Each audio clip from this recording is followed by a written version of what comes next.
Hello and welcome to the first part of the Foundations of SEL series. This is to build a greater understanding of the SEL core competencies and the alignment with our strategic initiatives. The SEL programs that we use and the structures that we have align with both the goals in 2.1, 2.2, and 2.3. You can find the strategic initiatives on the district website. These 15-minute mini PDs are going to focus on a variety of impactful resources that teachers, administrators, students, and families can utilize to build understanding of what we're doing to support the whole child. Today, we are going to work through some of these. By the end of this series, we will have an understanding of the CASEL 5 and the fundamentals of SEL, the resource adoptions for K-8 and 9-12 and the available interventions, using SEL with fidelity, and tiered responses and supports. The CASEL 5. So CASEL is the gold standard for social emotional learning and what that looks like for students who are leaving the K-12 learning environment and going into the workforce or higher education as well-rounded, capable adults. There are 5 broad interrelated areas of competence, and you will see these in these green, orange, and yellow pieces of the middle in this circle. They include self-awareness, self-management, responsible decision-making, relationship skills, and social awareness. From those, they are surrounded by the classrooms. So the SEL instruction and classroom climates that we are utilizing and creating to manage these skill developments. We are impacting the school through our school-wide culture, practices, and policies that align with these CASEL 5. Engaging families and caregivers through authentic partnerships, and thus the larger community through aligned learning opportunities. The 5 competencies broken down here for self-awareness, it's the ability to understand our emotions, thoughts, and values and how they influence our behavior across contexts. In the curriculums that are CASEL aligned, which both of the ones used in Reynoldsburg City Schools are, this provides students with the ability to get the why behind these feelings and the experiences that they're having. When we build skills in these areas, we're able to recognize our own strengths and limits and come from a place of being understanding of our own capabilities, I should say. And we can come at that with a sense of confidence and purpose. For self-management, we now know that we can recognize our emotions, thoughts, and behaviors. Through self-management, we can manage our emotions, thoughts, and behaviors in different situations to achieve our goals and aspirations. Something I heard a lot working with middle schoolers was that they didn't know how they were going to reach a goal, how to set a goal, or what that looked like for them. They saw their lived experiences or what they've been told by others as a barrier or something that maybe they would really like to accomplish this, they don't know how, or they don't have the resources, or it's just not meant for people like them, which is heartbreaking because when we have the ability to recognize where our strengths and our limitations exist, we can develop our goals to navigate those hardships or those barriers to overcome them. So when we are able to manage these things, we can delay our gratification, manage stress, and feel motivated and agency to accomplish personal and collective goals. Working together with others. We're not isolated. We are not on our own in these things. There are people and groups to support us. Social awareness is the ability to understand the perspectives of others and empathize with others, including those from diverse backgrounds, cultures, and contexts. This is building that capacity to feel compassion, understand broader historical and social norms, and recognize family, school, and community resources and supports. If we are very much turned inward and only looking at ourselves, we're missing a huge opportunity to learn and explore and grow. So when we become socially aware, we can accept others' perspectives and recognize the strengths in those differences. Relationship skills. It's the ability to establish and maintain healthy and supportive relationships and navigate those with diverse individuals and groups. This is not just romantic, this is about friendships, families, team membership, all the different ways we interact with others in different capacities. This is going to help with communication skills, positive relationships, setting boundaries, and understanding what negative social pressure does when we are maybe not seeing eye to eye with those we're interacting with on goals or our own value sets.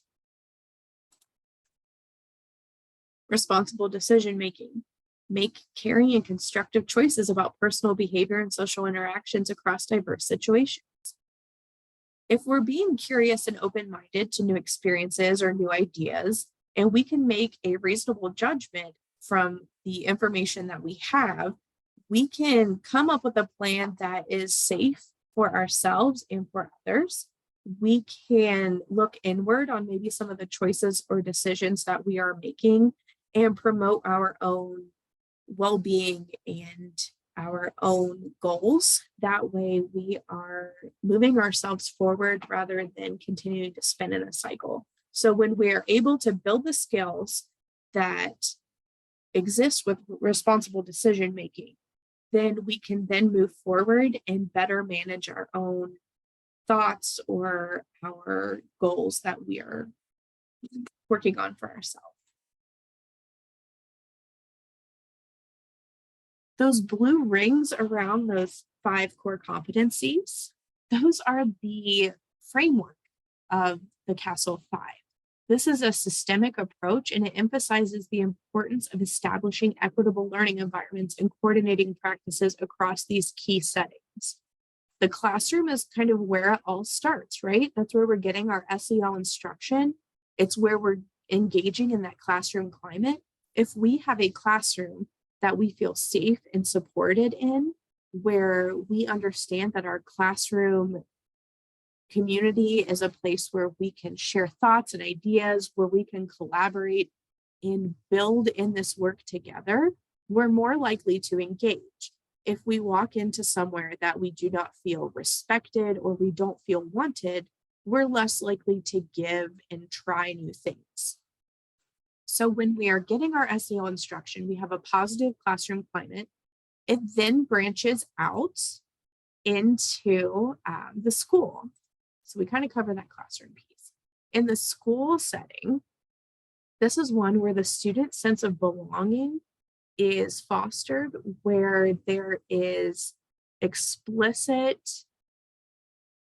there's visuals, there are missions, and there are sometimes there are like acts or different chants that schools use that share the support and the universal goal and mission of our community, right? So if your school is a safe and supportive learning environment where everyone has a voice and a choice, then we are taking those key concepts and we are ingraining it into all the different things. We're putting it into our SEL. We are talking about how these key competencies are seen in these different components. So when we are, as a school, creating a common vision and a common language, then we are able to engage in not just our classrooms, but now all the areas of our school with those same skills and use those same supportive networks to offer our students a successful environment to thrive in. So for families and caregivers, our next part of this ring, research suggests that evidence-based SEL programs are more effective when they extend into the home. Communication is a two-way street, right? So we're communicating with the kids and the kids are communicating with us, but we should also be communicating with the families. Families are far more likely to form partnerships with schools when their norms, values, and cultural representation reflect their own experiences. There should be inclusive decision-making processes that ensure that families are part of the planning, implementing, and improvement of SEL. This is something that both curriculums offer family engagement resources. So there's letters to be sent home. The start of each module, there's something to share with families through social media or through video messages if you guys do those, or s'mores, where you can say, hey, this week we're talking about growth mindset. This is what it looks like. Here's some activities or dinner time conversations that we encourage you to try at home to build on these things. And then in doing that, we are creating this connection and this dynamic where we are bringing in the families and also sharing this knowledge with them. Community organizations and partners directly offer the school communities an opportunity to build on this extensive network of resources, right?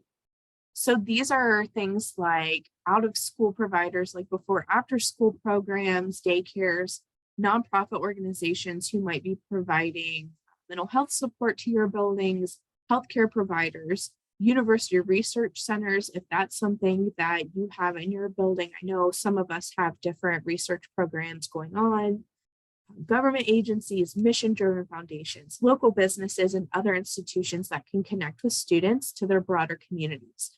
A lot of times with the college and career readiness courses, I know that they're bringing in these wonderful networks of community members to share diverse and different experiences and sharing how they're ingrained in the community and how students can get involved in the work. So these are wonderful, wonderful resources that work to wrap all of this up in this aligned learning opportunities. We're building connection, we're using those skills, and we're communicating and collaborating in this healthy dyadic relationship. And SEL isn't just for kids, it benefits adults too. There's a positive impact on teachers who are engaged in the SEL work.